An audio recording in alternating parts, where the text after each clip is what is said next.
Hey everybody, and welcome back to our channel.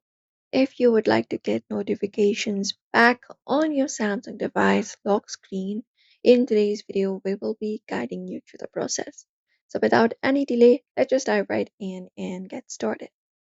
You can directly do that by accessing your device's settings. For that, head over and open up settings. And once you open up settings, you may follow up these process.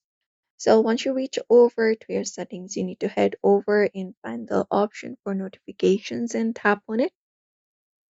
And once you tap on it, here you will be finding different options. So what you need to do is you need to look out for the lock screen notifications here. You can look out for the option of notifications lock screen and tap on it. And once you tap on it, you can just go over and turn on this option if it is turned off, like this, by tapping on the toggle option. Now, if you want to get back the notifications, usually just by turning on this option, the notification should be back on your main lock screen. But if you want more detailed version of the notification, here you'll be finding icon only and details. So if you want details, you can select the option for details. But if you want to know only that which application has sent you a notification, you can select the option for icon only, and that should do. Apart from that, you can edit out the notification um, look.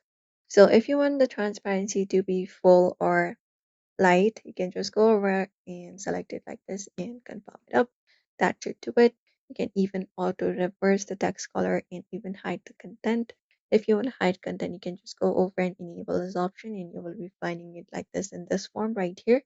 You can look out for it, and you can even choose which notifications to show, or you can alert it, or this you can even silent it and do so. And that's it. If you follow up these steps, you should be able to get back the notifications back on your Samsung device's lock screen.